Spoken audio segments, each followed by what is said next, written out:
آتا ہے کہ نبی علیہ السلام کے سامنے سے حضرت خالد بن ولید گزرے تو آپ نے فرمایا کہ خالد بن ولید کتنا نیک بندہ ہے اللہ کا، اللہ کی تلواروں میں سے ایک تلوار ہے۔ آپ دیکھیں جس شخص کے لیے نبی علیہ السلام کی مبارک زبان سے بددعا نکلی، اسی مبارک زبان سے ان کو اللہ کی تلوار کا قرار دے دیا گیا۔ ذالک فضل اللہ یؤتی من یشاء، یہ اللہ کی بے نیازی ہے۔ حضرت خالد بن ولید رضی اللہ تعالیٰ عنہ کی پرسنالٹی یعنی بڑی ایکسٹرا آرڈنری ہے۔ آپ دیکھیں کہ آلموسٹ ان کی جو عمر مبارک ہے وہ بلو 45 تھی جب وہ فوت ہوئے حضرت عمر کے دور کے اندر۔ حضرت ابوبکر صدیق کے دور کے اندر وہ آرمی چیف تھے۔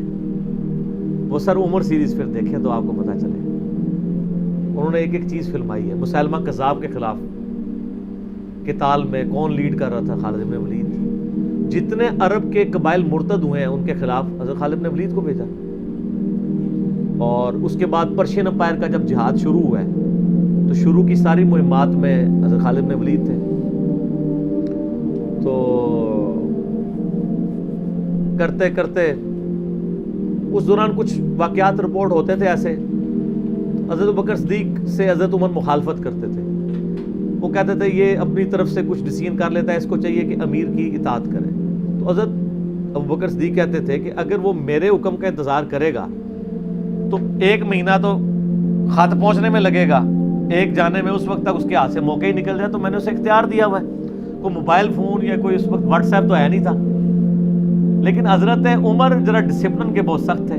وہ کہتے تھے اس طرح ان کو خود ڈیسیژن نہیں لینا چاہیے، کیونکہ اس میں 1-2 مسئلے ان سے مس ہینڈل بھی ہو گئے تھے۔ تو جب اتنے بندہ کام کر رہا ہوتا ہے 1-2 مسئلے تو مس ہینڈل ہو جاتے ہیں۔ ہم سمجھتے ہیں مس ہینڈل ہونے کا مطلب ہے 0 سے ملٹیپلائی، ایک طبقہ یہ سمجھتا ہے، دوسرا کہتا ہے نہیں کہ چونکہ اس کی شان بہت ہے لہٰذا مس ہینڈل ہو نہیں سکتا۔ یہ دونوں ایکسٹریم ہیں۔ وہ پیغمبر ہی ہے جس کو اللہ تعالیٰ نے رول ماڈل بنایا ہے، وہی بیلنس ہے۔ تو پھر جنگ یرموک کا موقع جب آیا، رومن امپائر کے خلاف فیصلہ کن جنگ تھی جو، تو عین میدان جنگ میں حضرت بکر صدیق فوت ہو گئے۔ حضرت عمر نے پہلا ڈیسیژن یہ کیا کہ خالد بن ولید کو آرمی چیف کے عہدے سے معزول۔ ہائے ہائے سر، بالکل آپ آخری اوور چل رہے ہوں اور آپ کا جو پلیئر سینچری پہ سینچری مار رہا ہو، آپ اس کو کہیں اس کو واپس آ جاؤ اور ایک نیا پلیئر بھیج دیں، جو کریز پہ سیٹ تھا اس کو آپ واپس بلا لیں۔ یہ وہ شخص کر سکتا ہے جس کا خدا پہ یقین ہو۔ تو اور آپ کو پتہ ہے حضرت عمر کے رشتہ دار تھے قریبی، انہی کے قبیلے سے تھے حضرت خالد بن ولید۔ حضرت خالد بن ولید کو پتہ تھا کہ یہ اگر عمر خلیفہ بنے گا نا تو پھر میرا معاملہ پہلے ہوگا، اور وہی ہوا۔ ابو عبیدہ ابن جراح کو بنا کے بھیج دیا۔ لوگوں میں بڑی چیمہ گوئیاں شروع ہوئی کہ لو جی سب سے بڑی آرمی کے خلاف جنگ ہو رہی ہے، سب سے بڑی سپر پاور، اور عین میدان جنگ میں یہ ڈیسیژن کر دیا ہے، اگر مسلمان ہار گئے پھر کیا ہوگا، یہ وہ اللہ نے فتح دے دی۔ فتح ہوئی تو اب جب لوگ آ کے مبارک باتیں پیش کر رہے ہیں، پھر حضرت عمر نے آ کے مسجد نبی میں خطبہ دیا۔ انہوں نے کہا خدا کے لیے میں تم سے یہی تو چیز ختم کرنا چاہتا تھا کہ یہ فتوحات خالد کی وجہ سے نہیں ہو رہی، رب خالد کی وجہ سے ہو رہی ہے۔ کل کو خالد نہیں رہے گا تو تم کیا سمجھو گے کہ اسلام ختم ہو جائے گا؟ اسلام نے تو آگے چلنا ہے، ٹھیک ہے۔ پھر انہوں نے کہا میری دوسری حکمت یہ تھی کہ مجھے پتا ہے کہ اب یہ رومن امپائر مسلمانوں کے پاس آ جائے گی، بیت المقدس بھی فتح ہو گیا پھر بعد میں۔ تو خالد بن ولید جو ہے یہ جنگ کی فیلڈ کا ماسٹر ہے، اور جب کوئی علاقہ فتح ہو جاتا ہے پھر کسی جنگجو کی وہاں گورنر لگانے کی ضرورت نہیں ہوتی، بلکہ کسی ایسے شخص کو گورنر لگانے کی ضرورت ہوتی ہے جو ہیومن انسٹنکٹ سے واقف ہو، جس کو ہیومن مینجمنٹ آتی ہو۔ تو خالد تو ہمیشہ تلوار کے ساتھ ہی کھیلا ہے، اس کو ہیومن مینجمنٹ نہیں آتی۔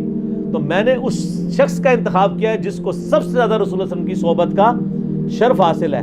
اور بخاری مسلم میں حدیث ہے کہ نبی علیہ السلام نے فرمایا کہ ہر نبی کے ساتھ ایک امین ہوتا ہے، اور میرا امین جو ہے وہ ابو عبیدہ ابن جراح ہے۔ ان کو پھر یعنی یرموک میں حضرت عمر نے یعنی آرمی چیف لگایا اور فتح ہوئی۔ اس کے بعد بیت المقدس بھی فتح ہو گیا، کیونکہ ابو عبیدہ جو ہے وہ شروع کے مسلمانوں میں سے مکی دور کے۔ اب بعد میں لوگوں کو اسلام سکھانا تھا تو ایسے بندے کی ضرورت تھی نا۔ تو پھر حضرت عمر آپ کو پتا ہے نا دورے پہ بھی گئے تھے بیت المقدس کی چابیاں لینے کے لیے. تو وہاں پہ کئی واقعات ہیں, ان میں سے ایک جو واقعہ ابو عبیدہ کا جو کہ ذکر ہوا ہے, تو اس کے بعد حضرت عمر ابو عبیدہ کو کہتے ہیں مجھے اپنے اب آپ آفس میں لے چلو.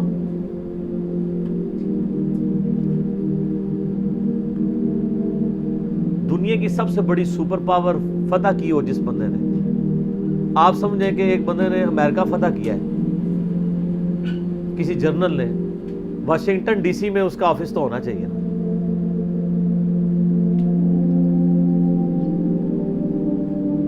حضرت عمر رضی اللہ تعالیٰ عنہ کو ابو عبیدہ جب اپنے یعنی آفس میں لے کے گئے تو آفس کیا تھا, اسی قلعے کا ایک پرانا سا کمرہ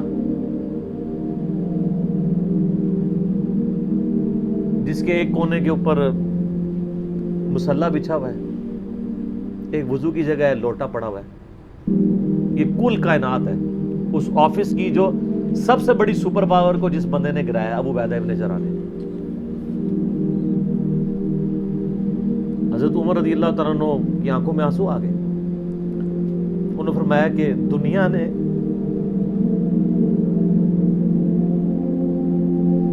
ہر بندے کے اوپر اپنا اثر چھوڑا ہے سوائے ابو عبیدہ ابن جراح کے. دنیا اسے شکست نہیں دے سکی. دنیا سے مراد دنیا کی محبت. ہر بندے نے اپنا حصہ لے لیا. اس لیے آپ کو پتا ہے نا کہ حضرت عمر اپنے دور خلافت میں ابو عبیدہ ابن جراح کو بار بار خط لکھتے رہے کہ آپ ادھر آ جائیں, کیونکہ حضرت عمر چاہتے تھے کہ میں اپنے بعد ان کو خلیفہ نامزد کروں, اس لیے کہ وہ امین الامت ہے. لیکن وہ پھر حضرت عمر کے دور میں طاعون کے مرض میں وبا جو پھیلی تھی شام میں, اس میں وہ پھر شہید ہو گئے تھے, اور وہی ان کا پھر وہ قبر بن گئی. سر میرا سوال ہے کہ طاعون کا مرض آپ کو پتا ہے کہ کیا تھا؟ جسم پہ پورے پھوڑے نکلتے تھے کینسر کے. تو کیا حضرت ابو عبیدہ ابن جراح ناکام گئے دنیا سے؟ کہتا ہے جی کوئی بندہ مرا تھا, بڑا نورانی چہرہ تھا, یہ تھا وہ تھا. ہر بندے نے اپنے بنائے ہوئے. ایک بندہ پھوڑوں کی تکلیف سے مرا ہے, بخاری مسلم کی حدیث ہے, جو طاعون کے مرض میں مرا وہ شہید ہے. تو وہ مرے تو بستر مرگ پہ ہے لیکن شہید ہے. اور دوسری طرف خالد بن ولید آپ دیکھ لیں, سینکڑوں جنگوں میں حصہ لیا انہوں نے, کسی ایک جنگ میں شکست نہیں کھائی, حتیٰ کہ جو کافروں کی طرف سے بھی غزوہ احد لڑی ہے اس میں بھی ان کو شکست نہیں ہوئی. جسم پہ حضرت خالد بن ولید کہا کرتے تھے میرے جسم کا کوئی حصہ نہیں جس پہ برچھی یا نیزے یا تلوار کا نشان نہ ہو. ظاہر ہے اتنی جنگوں میں زخم لگ جاتے ہیں, لیکن میں بھی آج ایک بوڑھے اونٹ کی طرح بستر مرگ پہ مر رہا ہوں. میں نے سینکڑوں جنگوں میں اپنی موت کو تلاش کیا ہے لیکن موت نہیں آئی. اس کا مطلب ہے موت جو ہے وہ اس پہ ڈیپینڈنٹ نہیں ہے کہ آپ میدان جنگ میں گئے ہوئے ہیں. ان کو موت میدان جنگ میں اس لیے نہیں آنی تھی کہ وہ اللہ کی تلوار تھے, اللہ کی تلوار تو نہیں ٹوٹ سکتی تھی. تو ان کا آج میں بھی بوڑھے اونٹ کی طرح بستر مرگ پہ مر رہا ہوں. صرف میں تمہیں یہ بتانا چاہ رہا ہوں کہ موت کا میدان جنگ سے کوئی تعلق نہیں ہے. ویسے تو مسلم شریف میں حدیث ہے جو شخص شہادت کی تمنا کے ساتھ اپنے بسترے پہ بھی مرا اللہ تعالیٰ اسے شہید ہونے کا ثواب دے دے گا. ہمیں نیت کرنی چاہیے. یہ حضرت خالد بن ولید کے شعر ہیں کہ میں بھی اگر موت میدان جنگ میں آتی تو مجھے آتی جس نے سینکڑوں مار کے لڑے ہیں, اور سر پیچھے بیٹھ کے نہیں آج کل کے جرنیلوں کی طرح, فرنٹ سے لیڈ کر کے. تو یہ ان کے اشعار آج بھی ان کا جو قبر یا مزار بنا ہے اس کے ساتھ ایڈجسنٹ مسجد کی دیوار کے اوپر یہ شعر لکھے ہوئے ہیں. آپ یوٹیوب پہ جا کے دیکھیں تو آپ کو مل جائیں گے. فرنٹ سے لیڈ کر کے پوری زندگی لڑے. باقی ان سے جو کچھ واقعات مس ہینڈل ہوئے ہیں اس سے آپ ان کی یہ نہیں کہہ سکتے کہ زندگی زیرو سے ملٹی پلائی کر رہی, کیونکہ جو بندہ موت کو گلے لگانے کے لیے ہر وقت تیار ہو, اس کے بارے میں یہ کہنا کہ وہ کسی عورت کے معاملے میں مطلب وہ اس سے محبت کے چکر میں اس نے اس کے یعنی خاوند کو مروا دیا, جو ایک واقعہ ملتا ہے, ایسا نہیں تھا.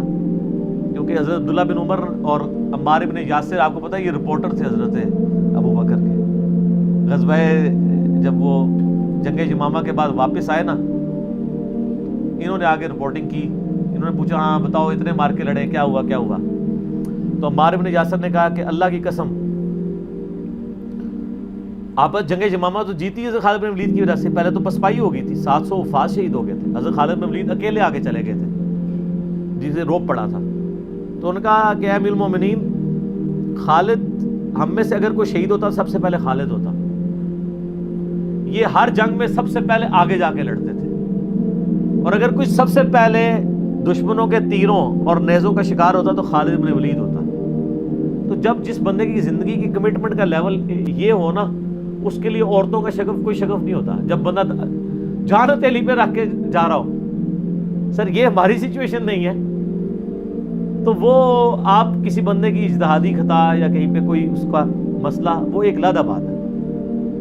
اوورآل جو بندہ اتنا کمٹمنٹ کے ساتھ لڑ رہا ہو اس کے بارے میں یہ بدگمانی نہیں کی جا سکتی کہ اس کے اندر کوئی اس حوالے سے جھول پایا جاتا ہے.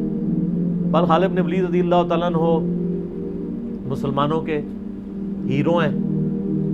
باپ کے بارے میں قرآن میں اتنے سخت الفاظ ہیں, اور بیٹا دیکھ لیں, ٹھیک ہے. اور آپ کو پتہ ہے کہ حضرت خالد بن ولید حضرت عمر کی زندگی میں فوت ہو گئے تھے. ان کی جب شہادت, ان کی فوت ہونے کی خبر جب مدینہ شریف میں آئی نا,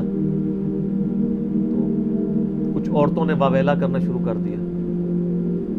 تو حضرت عمر تو آپ کو پتہ ہے بڑے سخت مزاج تھے, ان کا یہ عورتیں کیوں رو رہی ہیں, کیا ہوا ہے؟ تو بتایا کہ خالد بن ولید فوت ہو گئے. حضرت عمر نے رونا شروع کر دیا, حالانکہ خود معزول کیا ہوا تھا, لیکن وہ اللہ کے لیے کیا ہوا تھا نا, اپنی ذات کے لیے. آپ فرمائے ان عورتوں کو رونے دو, خالد واقعی اس قابل ہے کہ اس کے اوپر رویا جائے, کیونکہ باقیوں کی اگر کوئی تعریف کرتا ہے تو غلوب ہو سکتا ہے. خالد نے اتنا کچھ اسلام کے لیے کیا ہے کہ اگر یہ روتے ہوئے, یہ نوحہ جو حرام قرار دیا کہ نا, وہ اس طرح کا نوحہ ہے جس میں آپ جھوٹی تعریف کریں. اگر کوئی روتے ہوئے کسی کی سچی تعریف کر دیتا ہے کہ اس کی وجہ سے اسلام کی یہ خدمت ہوئی, سر وہ نوحہ تو حضرت عمر کے اوپر کیا ہے, وہ نوحہ تو جائز ہے جس میں گریبان چاک نہ ہو, جھوٹی تعریف نہ ہو, آپ کلمات. تو حضرت عمر نے کہا کہ خالد اس قابل ہے کہ اس کے لیے عورتوں کو نوحہ کرنے دو جو کچھ اس نے اسلام کے لیے خدمات کی. حضرت عمر کے اوپر نہیں کیا. بخاری مسلم دونوں میں حدیث ہے, عبداللہ ابن عباس کہتے ہیں کہ حضرت عمر کی میت رکھی ہوئی تھی, اور لوگ آ کے آپ کی میت پہ سلام پڑھتے تھے اور آپ کے لیے تعریفی کلمات کہتے تھے کہ اللہ تعالیٰ آپ کے ساتھ اچھا معاملہ کرے, آپ کی وجہ سے اسلام کو عروج ملا, یرموک کے اندر اور قادسیہ کے اندر اللہ نے فتوحات دی, رومن پرشین امپائر مسلمانوں کے پاس آئی, خزانے آئے. اتنے میں عبداللہ ابن عباس کہتے ہیں, بخاری مسلم دونوں میں حدیث ہے, ایک شخص میرے پیچھے آ کے کھڑا ہوا اور اس نے میرے کندھے پہ یوں پونی رکھی اور اس نے کہا اے عمر اللہ تجھ پہ رحم کرے, تو اس روئے عرض پہ ایسا شخص تھا کہ میری خواہش تھی کہ میں اللہ کے حضور اگر پیش ہوں نا تو میں تیرے اعمال کے ساتھ پیش ہوں. ہائے ہائے ہائے ہائے, تیرے اعمال اس قابل ہے کہ میں چاہتا ہوں میں ان اعمال کے ساتھ اللہ کے سامنے پیش ہوں.